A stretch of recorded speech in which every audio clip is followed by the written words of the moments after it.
Assalamu alaikum.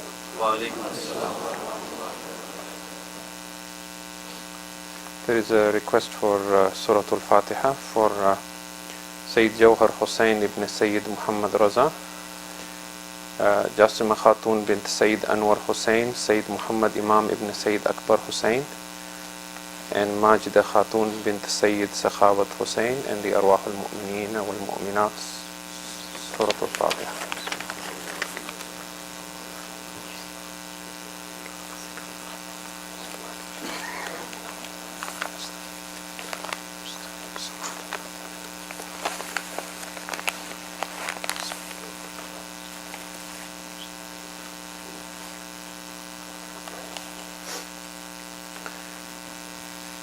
أعوذ بالله من الشيطان الرجيم بسم الله الرحمن الرحيم الحمد لله رب العالمين بارئ الخلائق أجمعين والصلاة والسلام على أشرف الأنبياء والمرسلين سيدنا ونبينا وحبيب قلوبنا وطبيب نفوسنا وشفيع ذنوبنا أبي القاسم محمد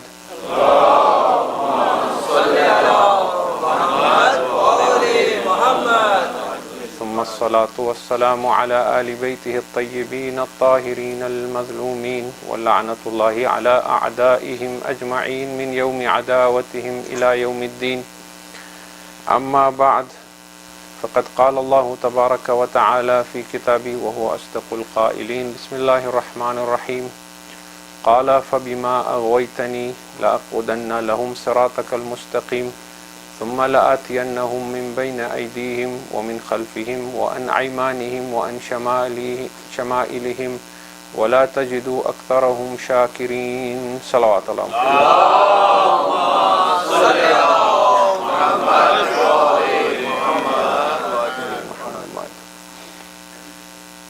In these days and nights of Azah, in the last couple of weeks, when I've had the honor of reciting the Majlis of Aba Abdullah al-Hussain alayhi salam, I have spoken on various issues related to the need to reform ourselves spiritually.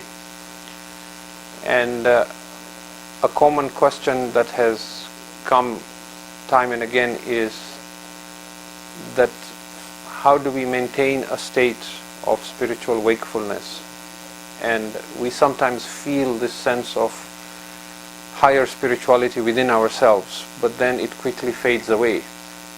And that if we seek these higher levels of understanding and spirituality, and this not just a mental understanding of what it means to be pious, but to experience it on a daily basis, are there any steps that we can implement? Are there any things we can do in our lives that would allow us to feel and experience in some ways what the Shias of Muhammad and Ali Muhammad alayhi salam should experience? And what I wish to do this afternoon, inshallah, with the barakat of Imam al-Hussain alayhi salam, is talk about just one aspect that we can try and implement that inshallah would allow us to experience this more frequently. Last year, when I had the honor of reciting the Majlis here at Brother Muattar's residence, those of you who were present may remember I spoke about Rida of Allah subhanahu wa ta'ala. And this year I want to stress the importance of expressing gratitude or shukr to Allah subhanahu wa ta'ala. However, I do not wish to speak specifically on shukr. What I wish to do is explain some matters that work within the human mind and heart that will lead us to conclude that salvation lies in adopting this attitude of shukr. And so the conclusion that I will draw at the end is that in order for us to attain higher levels of spirituality, the one ingredient that we miss very often is having that sense of gratitude to Allah subhanahu wa ta'ala, and that constant thought of what His blessings are on us and how to express that gratitude to Him. We are grateful to Him, we do acknowledge Him as our benefactor, as our Lord, as our Creator, but we also take this for granted. So on a day-by-day basis, when we eat food, when we experience good health, when we have safety, when we have our jobs, when we have our families, when we have people to love and people who love us, when we have the pleasure of experiencing Iman and the love of Muhammad and Ali Muhammad, we assume these to be a right, that others have it and so do we. And it is only when we lose this that we realize their value. But the point I wish to argue is not so much appreciating their value until we lose them, but rather appreciating who is the one giving us those blessings. And if we can adopt this attitude in life, where we don't expect anything as our right, but go through life with a deep sense of gratitude that everything we have and we get and we experience, every moment of our life is a gift, and that we are grateful for it, then that sense of gratitude is sufficient to keep us spiritually awake and bring us to higher levels of understanding. So I will draw this as a conclusion, but I will start with something else that will bring us to this logical conclusion. If you can recite a salawat ala Muhammad.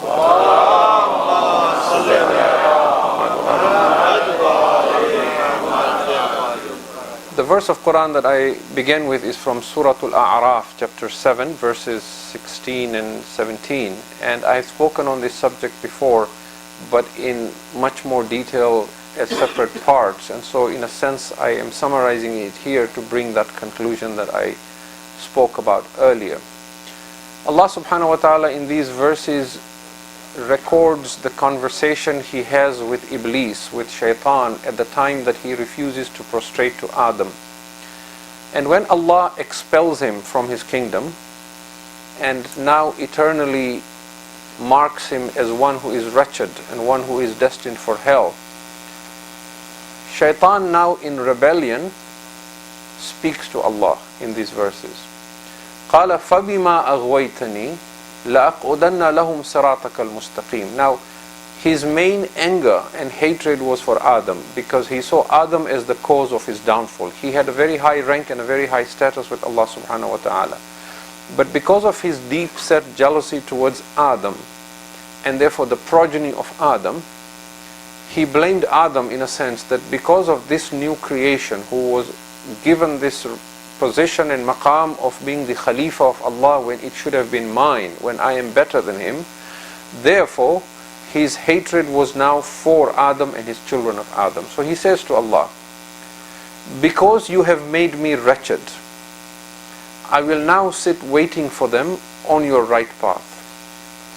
And I will come to them from in front of them and from behind them. And I will come to them from the right side and from the left side.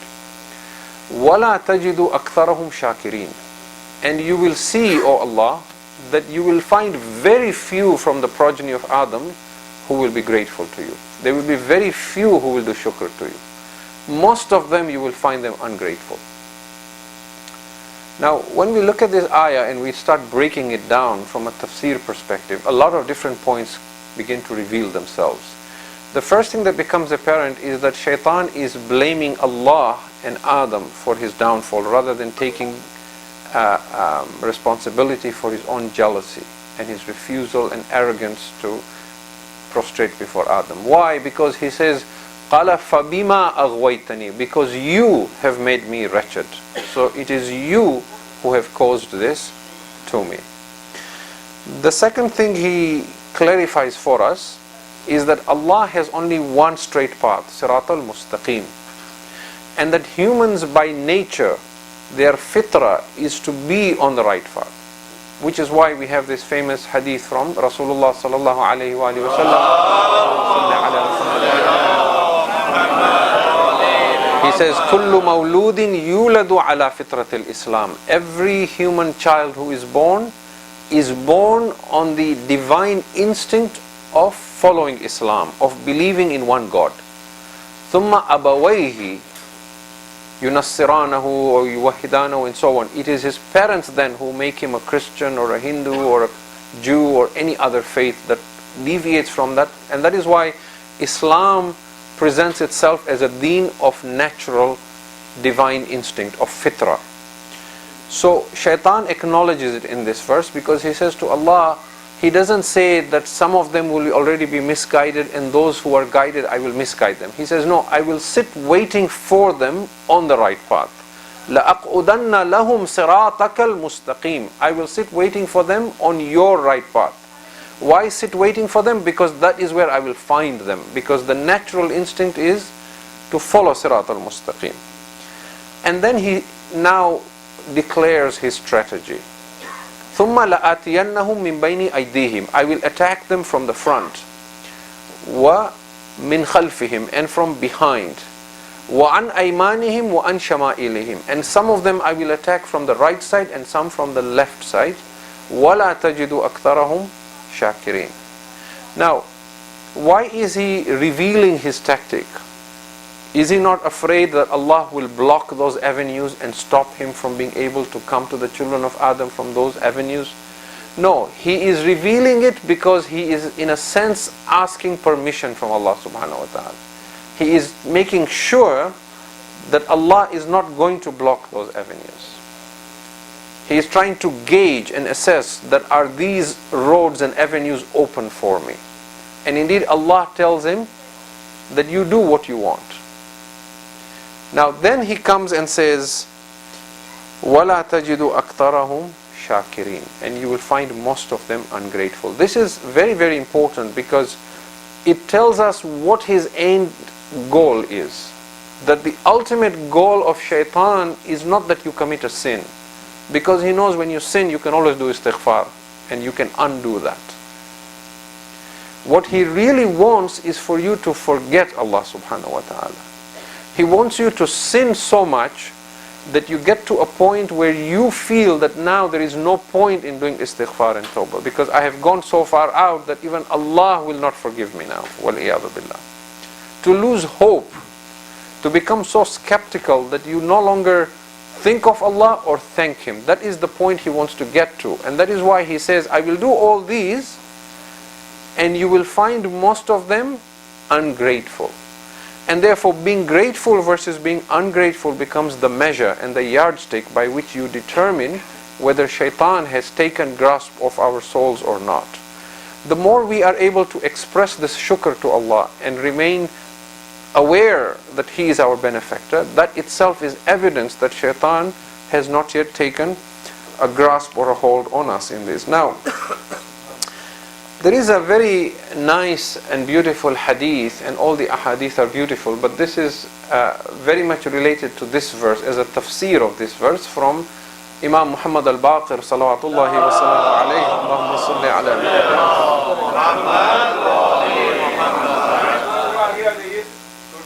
Yeah, if you can please move forward wherever you have some room, so there's room at the back for others who come. Salawat ala.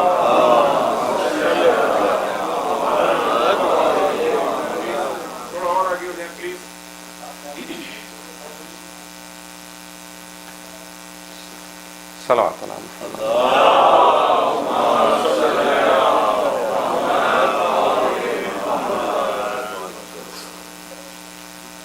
Para digar volentar salawat.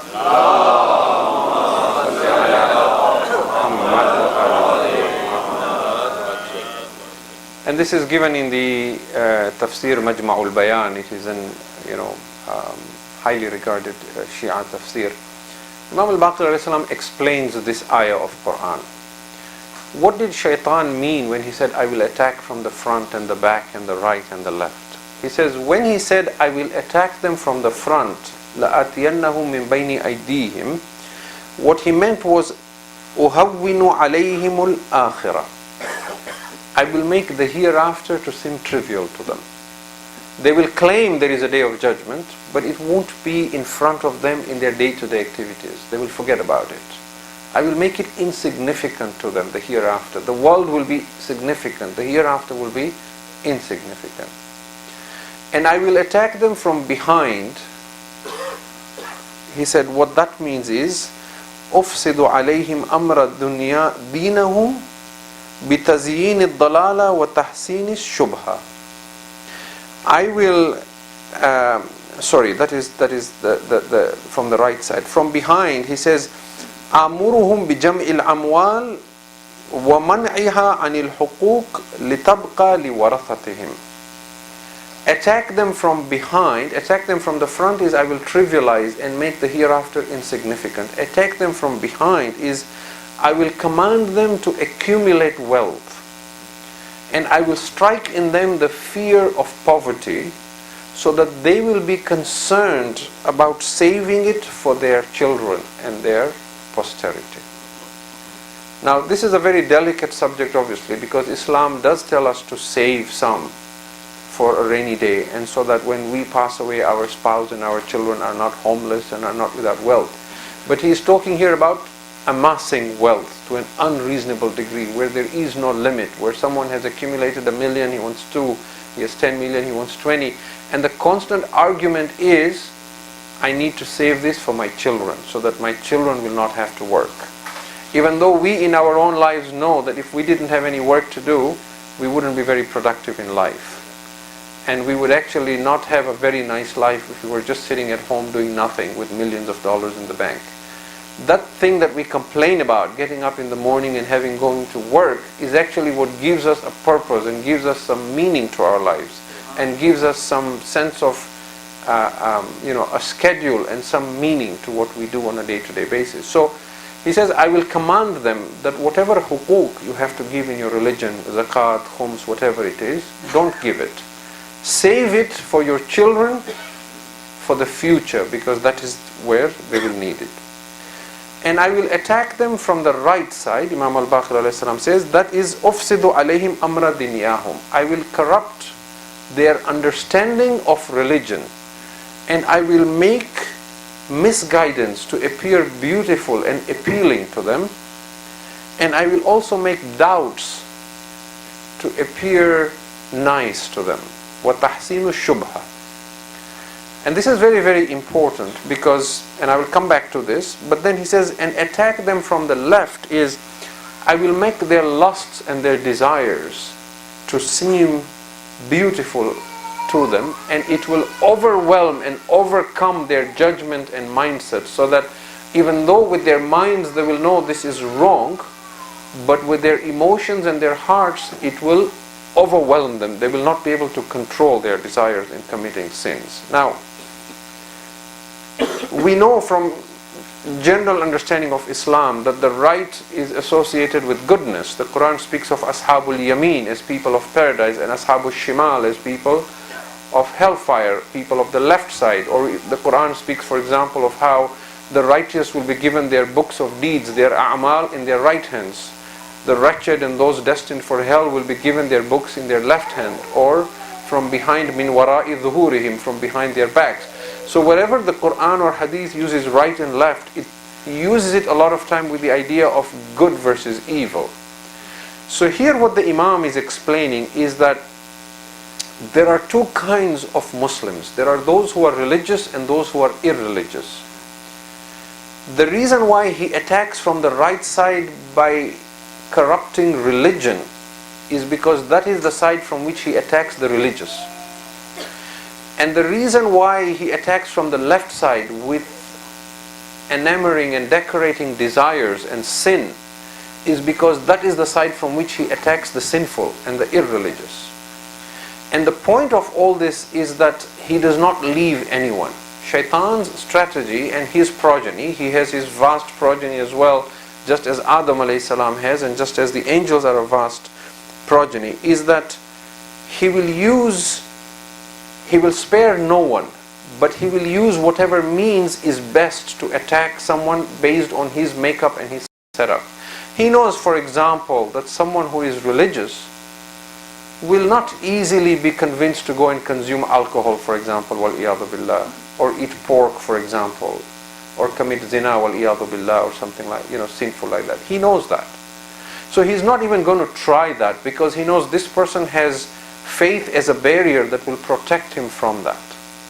What he does with him is he uses religion. He uses doubts.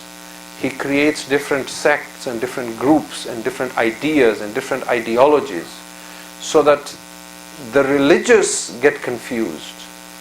And deep down there is a spiritual disease. That disease is perhaps a desire for fame, or a desire for authority, or a desire for prestigious, or a desire for people to say this person has a lot of religious knowledge.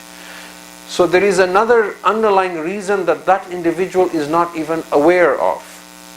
But he will use religion to create confusion and doubt. Which is why you will see that in any society you live in, where there is a large number of mu'mineen, you will find there is a lot of groups and divisions, a lot of masajid and centers that are not only divided on the basis of geographical location or convenience, but sometimes divided because of a difference of opinion in ideology and understanding. There are some, for example, who in the name of the Ahlul Bayt and showing their love have extreme ideas of ghulu. There are some, for example, who are very liberal and pluralistic in their mindset, and in the name of being intellectual have a very different understanding of religion. There are some who see themselves as being very moderate, but they, for example, lack the courage to speak up the truth when they need to. There are some who see themselves as being very scientific, so they're skeptical and doubtful about everything, and they downplay the importance of Sharia and only talk about philosophy and spirituality and the need to focus on the meaning behind the law, but not the law itself. So you find all these ideas appealing to people's minds. Some of these are a natural result of ignorance. Some of it are the result of a process of attaining maturity, but some of these are from shaitan when he attacks from the right side. And as I explain how he attacks, it will become more clear. But the Quran has a history of communities where shaitan misguides people, and the people who commit the greatest sin and kill even the prophets of Allah were those who were religious in their own false religions, such as the idol worshippers. So for example, in Surah Al-Anbiya, which is chapter 21 verse 68, we are told that when the idol worshippers wanted to burn Ibrahim alayhi salam and throw him in the fire, and they wanted to get people to burn him, they didn't get the irreligious, they got the religious people, the ones who were very religious in idol worship. And they used a certain idea to convince them why we should burn Ibrahim. قَالُوا حَرِّقُوهُ, they said, burn him to death, وَانْصُرُوا آلِهَتَكُمْ, and thereby rescue your gods. إِن كُنْتُمْ فَاعِلِينَ, because if you don't do it, then who will rescue your gods? You see, it didn't occur to them that how is he my God if I have to rescue him? But the mindset was a religious one. And when you see the people who opposed Nuh alayhi salam as well, they said to each other, قَالُوا لَا تَذَرُنَّ آلِهَتَكُمْ, don't listen to Nuh, don't forsake your gods.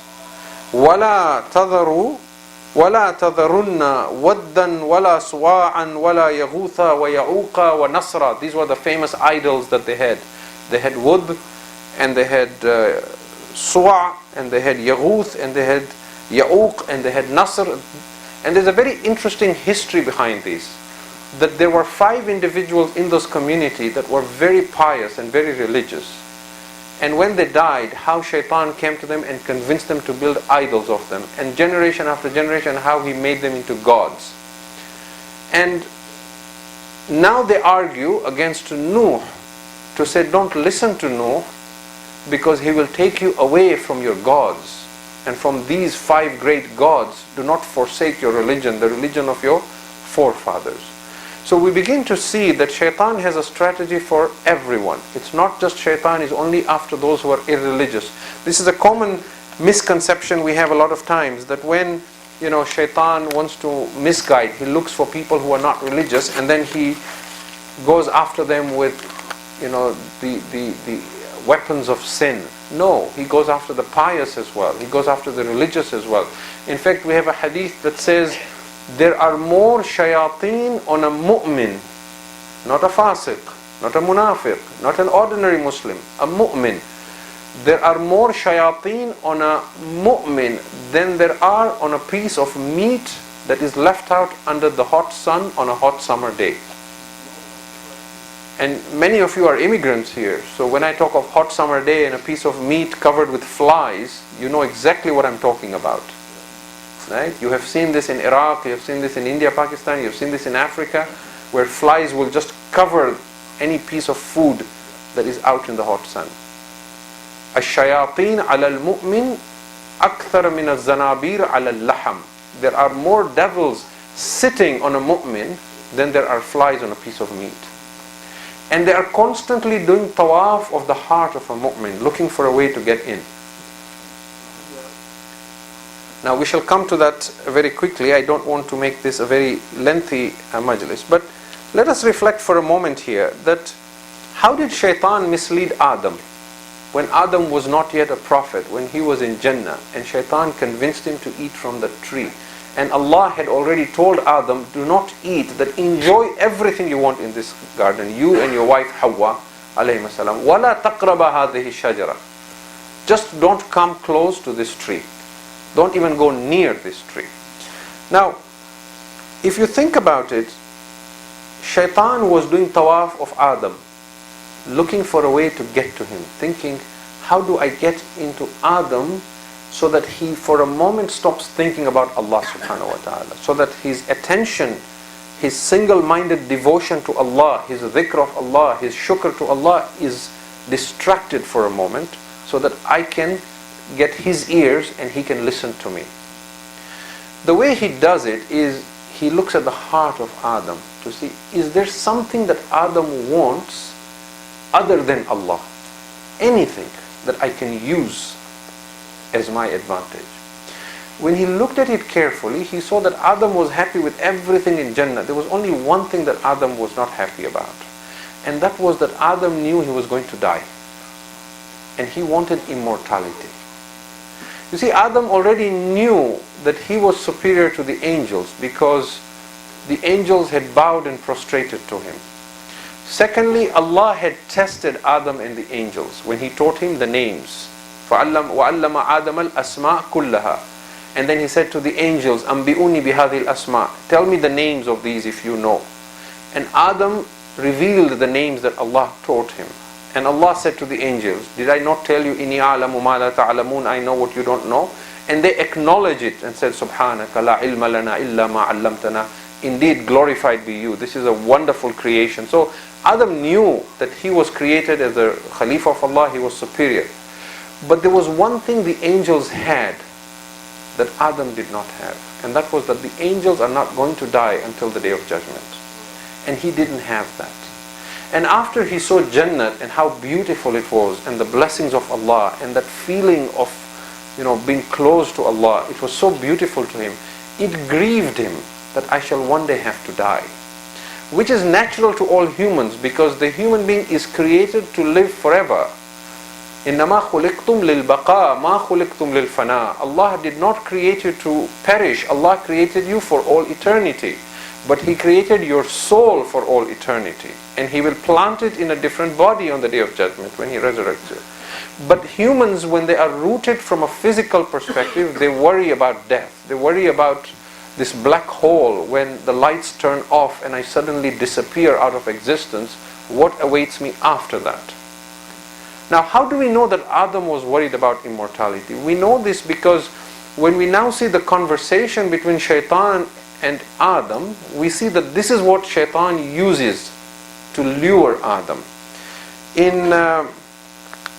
In Surah Al-A'raf, the same surah that we began with, verse 20, فَوَسْوَسَ لَهُمُ الشَّيْطَانِ. So Shaitan created a doubt for Adam and Hawa. لِيُبْدِيَ لَهُمَا مَا وُرِيَ عَنْهُمَا مِنْ سَوْآتِهِمَا. And through this process of doubt, He made them aware and conscious of their own nakedness, so that they now acquired that consciousness. وَقَالَ مَا نَهَاكُمَا رَبُّكُمَا عَنْ هَذِهِ الشَّجَرَةِ. And He said to Adam and Hawa, your Lord, if you believe me, I will tell you, your Lord has not forbidden you from this tree except for one reason. إِلَّا أَن تَكُونَ مَلَكَيْنِ أَوْ تَكُونَ مِنَ الْخَالِدِينَ. The only reason He forbade you is because He does not want you to become like the angels, and He does not want you to live forever. And then in chapter 20, verse 120, we see the same thing. فَوَسْوَسَ إِلَيْهِ الشَّيْطَانِ. Now only Adam is mentioned. So Shaitan created a waswasa, a doubt in the heart of Adam. قَالَ يَا Adam. He said, O Adam, هل أدلك على شجرة الخلد وملك لا تبلى. Shall I show you a tree of immortality and a kingdom that will never perish? You see, all these arguments he is using is telling us what he found as something that Adam wanted besides Allah, and he was going to use it. And it wasn't a one-time process, it was a gradual process, because Allah also says in the Quran that he showed shaitan to Adam and Hawa and said, he is aduwwun lakum, he is an enemy to you and your progeny, beware of him. So what happened was, he first began talking to them. They said, no, we're not listening to you, you are an enemy.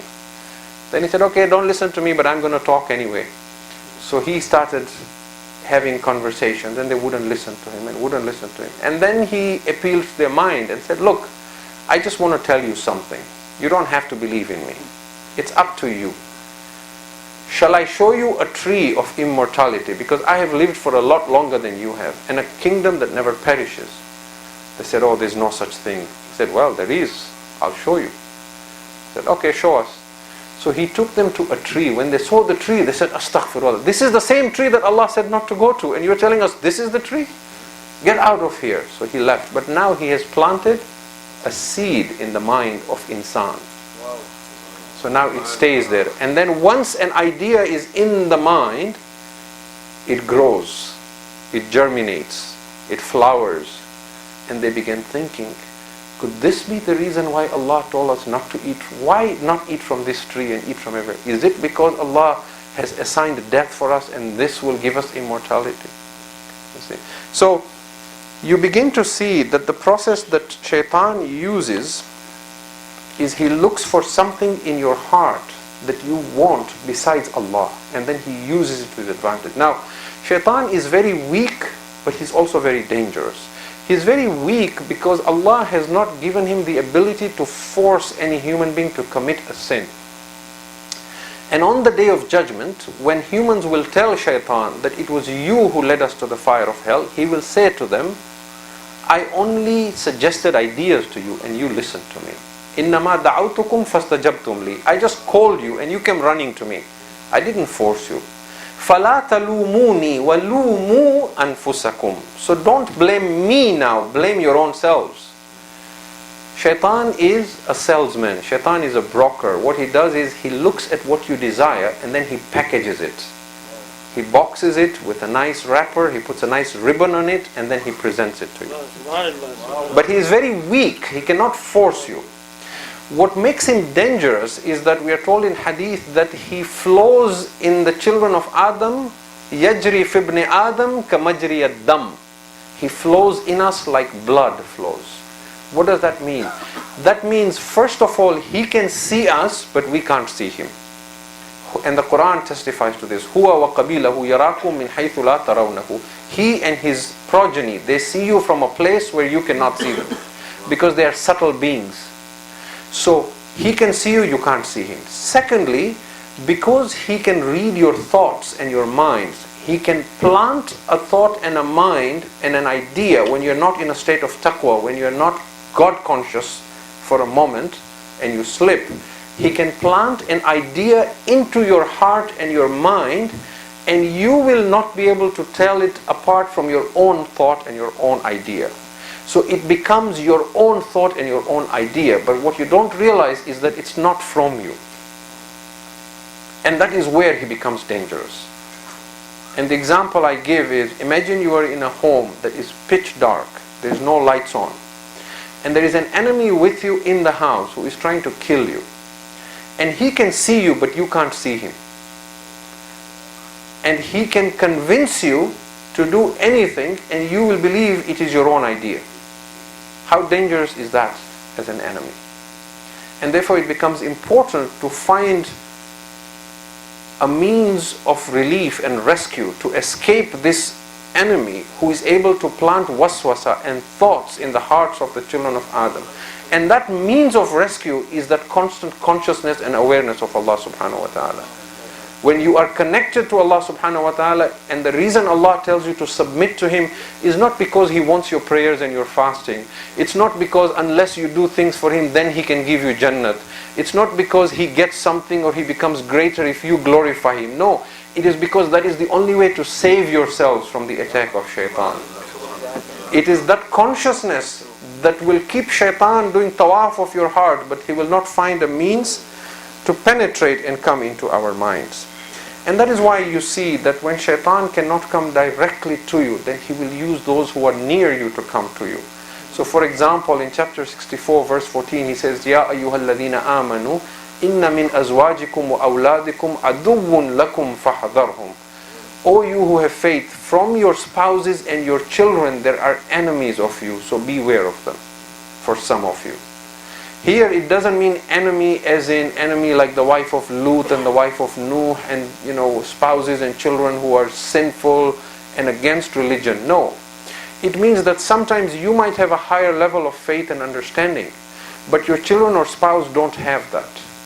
They might come and appeal to you and beg to you to do something haram, to earn a livelihood that is not lawful because they are hungry or because they really want this thing that they cannot afford. And you, out of your kindness and your love for your children, will fall for it. So what happens here now is that shaitan does not come to you directly. He comes through an ambassador. He comes through an agent. He uses a wasila. He uses a means to appeal to you. And that is why you will see that human beings have different makeups, but in the name of religion they do wrong in different ways. So for example, if he sees that you are a person who is very gentle and very kind-hearted, then he will use your family members to appeal to you to do something wrong, because that is, he cannot get to you directly. If he sees you are someone who is very compassionate about all humanity and you want to save all humanity, he will bring ideas of, let's say, liberalism and pluralistic ideas into your mind so that your nature will agree with it and you will believe those ideas are your own. If you're a person who is very narrow-minded, very firm, very strict, very stubborn, very arrogant, doesn't change, he brings religious bigotry into you. You become like ISIS and Taliban, and he brings this idea of, in the name of Allah, you have to purify the earth and kill everyone who disagrees with you, and you think you're doing it for Allah subhanahu wa ta'ala. But shaitan is using your nature of being that stern, angry, non-compromising in the name of religion.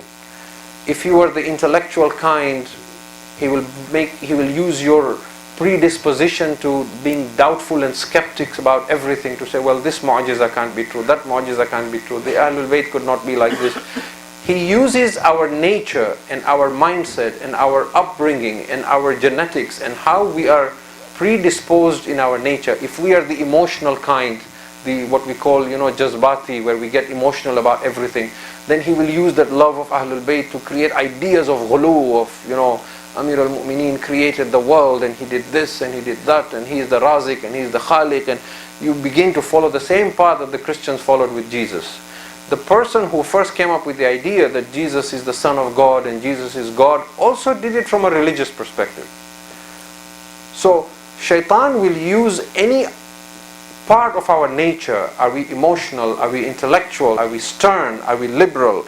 And whatever we do, he will use that. The only people he cannot get to are the mukhlasin, those who are absolutely, sincerely, single-minded, devoted to Allah. Which is why in another place in the Quran he says to Allah, لَأُغْوِيَنَّهُمْ أَجْمَعِينَ لَأُغْوِيَنَّ عِبَادَكَ مِنْ أَجْمَعِينَ إِلَّا عِبَادَكَ مِنْهُمُ الْمُخْلَصِينَ. I will misguide every single one of the children of Adam except those who are absolutely sincere and mukhlasin to you. And we have in tafsir that these mukhlasin who are absolutely pure from any attack from shaitan and sin are none other than Muhammad and Ali Muhammad alayhi salatu wassalam. Allahumma salli ala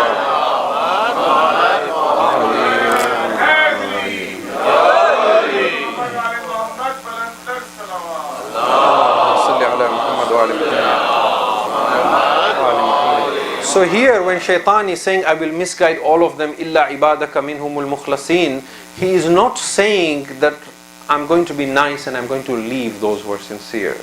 He is an open enemy. What he is saying is, he is admitting defeat. He is saying to Allah, these I accept, I will not be able to get to. Why? Because they are so single-mindedly devoted to you. No matter how hard I try to plant ideas, I will not be able to get to them, because their taslim and ikhlas is at such a level that anything I plant does not germinate, because they don't have any will of their own. They don't have any desires of their own. They don't have any wants of their own that opposes yours. وَمَا تَشَاءُونَ إِلَّا أَن يَشَاءَ اللَّهُ. You do not want anything, O Muhammad, except what Allah wants. مَا يَنْتِقُ عَنِ الْهَوَىٰ. He does not speak out of his own desire. So those who I will not be able to reach are those who are absolutely sincere. So now we want to draw to a conclusion and say that if we understand now the strategy of Iblis, that what he wants from us is something that we desire other than Allah. Now, the fact of the matter is, because we are not infallible, and because we don't see shaitan, and because we also have a physical dimension that strives for survival in this world, we will always have desires that are not only Allah subhanahu wa ta'ala. That level of irfan and taslim and ikhlas, very few can get. We all have needs. We all have a desire for a spouse and intimacy. We all are hungry. We desire food. Sometimes we desire good food.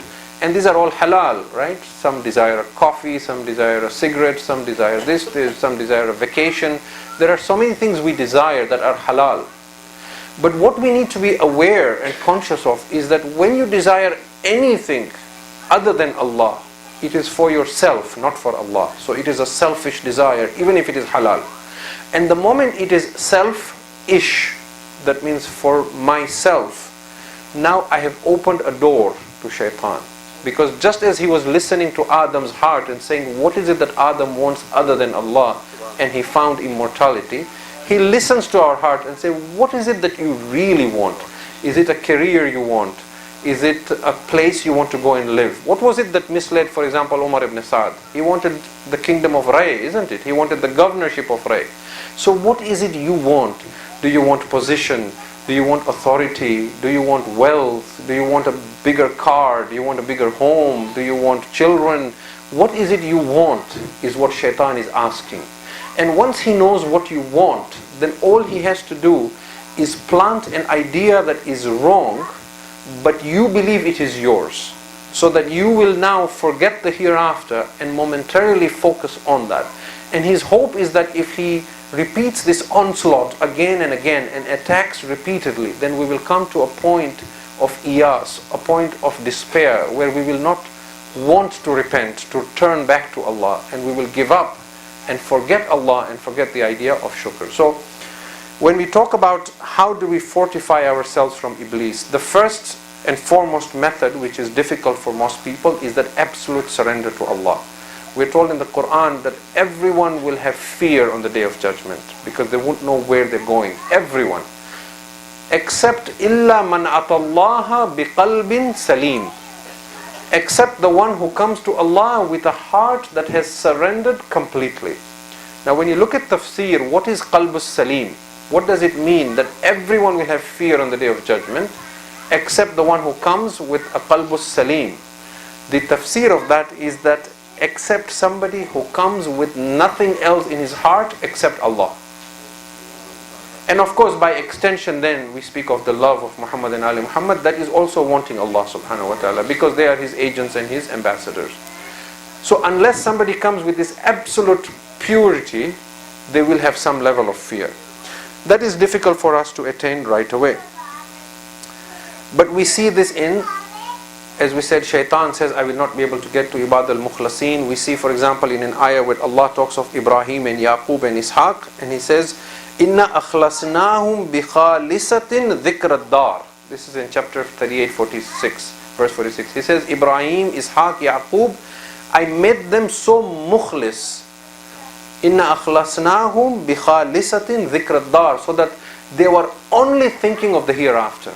Every decision they made in life, every desire they had, every step they took in life, it was focused on the hereafter, which is very difficult for many of us to do. The other way to do it is the dhikr of Allah, of course. That constant remembrance of Allah is a way to protect us from shaitan. And Allah says, وَمَنْ يَعْشُ عَنْ ذِكْرِ الرَّحْمَنِ نُقَيِّضْ لَهُ الشَّيْطَانِ فَهُوَ لَهُ قَرِينٌ. Whoever turns away from the remembrance of Allah, constant remembrance of Allah, we appoint for him a shaitan so that he becomes his neighbor, his partner. And that is why there is so much emphasis on the dhikr of Allah. And then the other point, which is what I wanted to mention for tonight and conclude, is shukr. Now, we have a hard time doing constant dhikr of Allah. We have a hard time being so sincere and mukhlis. We have a hard time surrendering to Allah and having this taslim.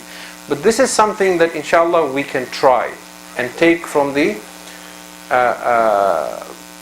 blessings of Imam al-Hussein in this majalis, something that we can take back with us today, first for myself and for all of us, is to develop this habit of doing shukr to Allah, which we have lost. We have seen this in our parents, in our grandparents in the past, but we don't do it anymore. We sit to eat, we never think of saying Bismillah ar-Rahman ar-Rahim. Maybe if we have children, we tell them to read Bismillah ar-Rahman ar-Rahim because we're trying to teach them. But if they are not around, we don't do it ourselves. We finish eating, we don't say Alhamdulillahi Rabbil Alameen. Right? And Alhamdulillah itself appears small, but it's a big thing because it now is an acknowledgement that this is not something that is my right. This is something that's my Lord has given me, and I am acknowledging. And I'm doing so to again keep that connection with Him. So you constantly hear of people who fall sick, but we don't thank Allah subhanahu wa ta'ala for the health we have. We constantly hear of people who have lost jobs or who are stressed about their livelihood. We have that sense of security, but we don't thank Allah subhanahu wa ta'ala. We hear of people who have medical issues where they cannot even sleep at night. We go to sleep every night, but we don't thank Allah subhanahu wa ta'ala. Sleep is a ni'mah as well. Right? The air we breathe, the food, the children, the love, every moment of our life, we need to have this attitude of shukr. And look at this thing that, shaitan, when he said, I will misguide all of them, what did he say? He said, وَلَا تَجِدُ أَكْثَرَهُمْ شَاكِرِينَ. He said, my goal is you will find none of them to be doing shukr to you. None of them will be grateful to you. Allah combines His remembrance with shukr in Surah Al-Baqarah chapter 2 verse 152. He says, فَاذْكُرُونِي أَذْكُرُكُمْ. Remember me, I will remember you. In other words, I am constantly thinking of you. The moment you think about me, you will find me present. That if you remember me, you will find me with you. وَاشْكُرُوا لِي وَلَا تَكْفُرُونَ. And be grateful to me and do not be ungrateful. He is giving us that rope. We are in the ocean sinking. He is throwing us that lifeline to say, be grateful to me constantly and do not be ungrateful. And this will be your lifeline from shaitan. And he asks in Surah An-Nisa verse 147, مَا يَفْعَلُ اللَّهُ بِعَذَابِكُمْ. What will Allah get out of punishing you in this world or in the grave or in the hereafter? مَا يَفْعَلُ اللَّهُ بِعَذَابِكُمْ إِن شَكَرْتُمْ. If you do shukr. وَآمَنْتُمْ. And you have faith. وَكَانَ اللَّهُ شَاكِرًا عَلِيمًا. And Allah Himself is grateful and all-knowing. That if you show gratitude to Him, He will reward you because He is grateful for your gratitude to Him. In other words, He is saying, if you have shukr and iman, then Allah has no reason to punish you. Because now you have found the means to secure yourself from the wheels of shaitan. And then he laments in chapter 34 verse 13, وَقَلِيلٌ مِّنْ عِبَادِيَ الشَّكُورِ. But there are very few of my servants who do shukr to me. And that is why Iblis was right in his assumption at that point when he said to Allah that you will find most of them to be ungrateful. Now the fact that Allah has opened doors of thawab and maghfirah and so on and so forth is a different issue. But the issue we have is that shukr is very important. And that this is one of the first places we need to look at in our lives and say on a day-to-day basis, how much gratitude do I express to Allah? The first thing we do is complain. When I fall sick, I complain. But the first thing I should do is be grateful for all the time that I had health. When someone I love passes away, I am upset, I feel sad, I lament. But have I done shukr for all the time that I had with him or her in life? So everything is a blessing of Allah subhanahu wa ta'ala. We come to believe this is my child, this is my mother, this is my father, this is my home, and therefore when we lose it, we lament. But if we always see things as a blessing and a temporary custody we have over a blessing of Allah subhanahu wa ta'ala, then when He gives us, we do shukr. When He takes it away, we do shukr to Allah subhanahu wa ta'ala. And this is the adab, and this is the falsafa of the Ahlul Bayt alayhimus salam. We see that they were constantly doing shukr at every stage in their lives, during days of happiness and during days of sadness. We are in these days of aza, and you will recall that when we recite the masa'ib of Sham-e Ghariba, we say that after all that qayamat that had happened, and I've come to the words of masa'ib, but we are told that, all that calamity that befell on that day on the Ahlul Bayt alayhimus salam, calamities that an ordinary human being could simply not have been able to bear. It was beyond the capacity of any ordinary person to bear that sort of physical, emotional, mental stress, because everything that could have gone wrong for any human being on that day was facing Imam al-Hussein alayhi salam. If you look at Imam al-Hussein on the day of Ashura, you see physical fatigue, you see hunger, you see thirst, you see loss of loved ones, you see the emotional stress of leaving women and children in a desert, you see the jihad, you see the loss of his family members and his ashab and ansar and aqruba. You see all that anguish and stress. But Hamid ibn Muslim says that as Hussein alayhi salam continued on the day of Ashura, his face kept radiating with nur, because he is constantly aware of his connection to Allah subhanahu wa ta'ala. We are told that even when Hurmala shot an arrow on the neck of his baby, and Imam al-Hussein came back to the Khayyam, where did he find the strength? It is beyond any human being to see their 6-month-old slaughtered like this in their hands. But where does Hussein get strength from? He says, "Hawwana alayya annahu bi'aynillah." Oh Allah, I am able to bear this because I am aware that you are watching. That any masa'ib that is befalling me on this day is not happening in a vacuum. It is not that nobody is aware, that nobody is watching. The fact that I know you are watching is making it bearable for me. And then when that masa'ib comes to an end, and Imam al-Hussein is shaheed, and the next Imam takes over, and the women's rida has been looted, and the tents have been burnt to the ground, and they're now in a cold desert, waiting to be taken as prisoners the next day. What does Imam al-Sajjad do? He goes into sajda, and the entire night he is doing shukr of Allah subhanahu wa ta'ala. And these are the words of al-Masa'ib as well in the Darbar of Kufa and Sham, that this is our honor, that Allah chose us over all of humanity for this kind of an imtihan. So this level of shukr you will not find from anywhere except Muhammad and Ali Muhammad. And that is why when we claim to be his Shias, we must find the strength to have that level of shukr. But these are the days now, we are approaching the day of Arba'een and the days of Chahlum. And I want to recount some of the masa'ib that inshallah you will hear in the days to come, and particularly on the day of Arba'een.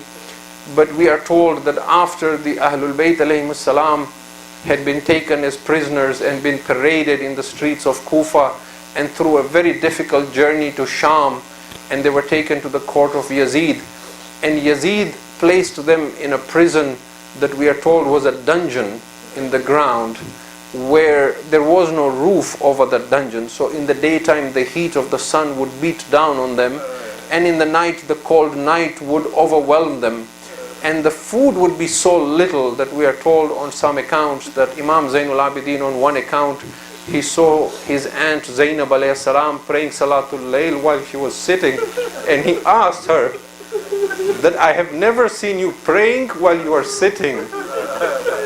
And she confessed to her nephew and said, "The food and water they bring is so little, we give it to the children, there is none left for us.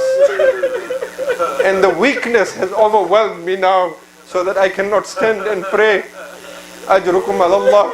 It is in this prison as well that Zainab lost the amanat of Hussein, that Hussein had said to her on the day of Ashura, that "My sister Zainab, whatever happens, you must protect my Sakina."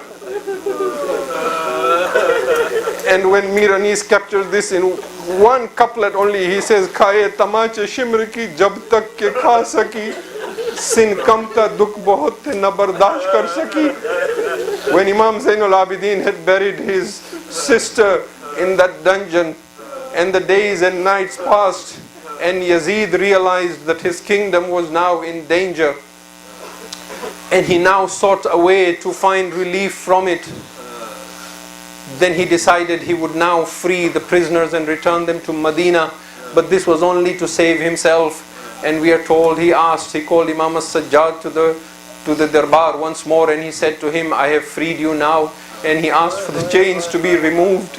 But now Zainab alayhi salam was going to show Yazid that who is it that won the battle of Karbala. Oh Yazid, I will show you now. When Imam Zainul Abidin came back to the prison of Sham and said to his aunt Zainab that we have got Riyahi and Yazid has freed us, we can go back to Medina. She said, I will not go back to Medina, I will first do Matam of Hussein in Sham. They did not let us cry for my brother Hussein, we will cry for him in Sham. The women of Sham came for the majlis of Hussein in Sham. Zainab recited the majlis and they sat and heard what happened in Karbala. Then there came the day when Imam Zainul Abidin said to the women folk, we must now return. Yazid appointed a man, Bashir bin Jadlam, to take them back. And Zainab alayhi salam again asked that all our mahmil should be put with black clothes because we are now in mourning. And all their demands were met. And when the Ahlul Bayt alayhi salam was about to depart, we are told Yazid opened up all his treasures and said to them, take whatever of this treasure you want. To which Kulthum said to her, Ma aqalla haya'uki ya Yazid, how shameless you are, O Yazid. You have killed my brother Hussein and now you offer us wealth in return. We do not want your wealth. This qafilah began leaving from Sham. Zainab alayhi salam said, before I go back to Medina, I will go to Karbala first.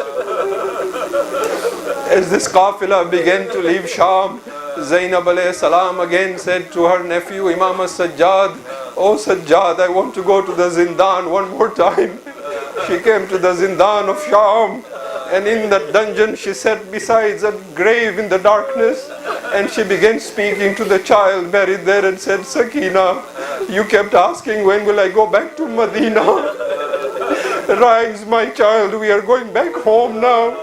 It is time to go back to Medina, my child. I am going to Karbala. Your Baba will ask me, Zainab, where is my amanat?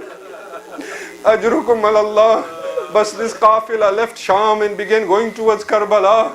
From Medina, the first Zair of Hussein, Jabir bin Abdullah al-Ansari, came to Karbala. He came with a servant of his called Atiyah. Atiyah is the Rawi now. Atiyah says that when I brought Jabir, he was almost blind. Jabir said, I will go to Furat first and do ghusl. He says, I took Jabir to Furat. Jabir did ghusl at the river of Furat. Then he put on fresh clothes. Then he removed his turban and he removed his sandals. Then with bare feet, he began walking. He said to Atiyah, hold my hand and take me to the qabr of Hussein. Atiyah says, I held the hand of Jabir. Jabir walked towards the grave of Hussein, doing takbir and tahleel and saying, Allahu Akbar, Allahu Akbar. He says, when we got to the qabr of Hussein, and I put the hand of Jabir on the qabr of Hussein, he says, Jabir fainted. I would ask him, oh Jabir, if you fainted when your hand was on the qabr of Hussein, what will Zainab do when she comes to Karbala? Ajrukum alallah. Atiyah says, I sprinkled water on the face of Jabir.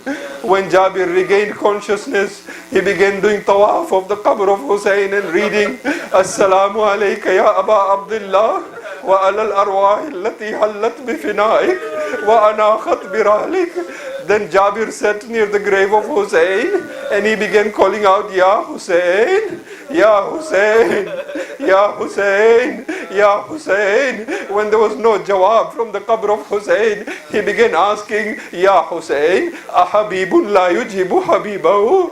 Oh Hussein, does a friend not reply his beloved friend when he calls him? Then he said, but oh Hussein, how will you reply me when they have severed your head from your body? But Jabir was crying for his Imam when suddenly he saw a cloud of dust in the horizon.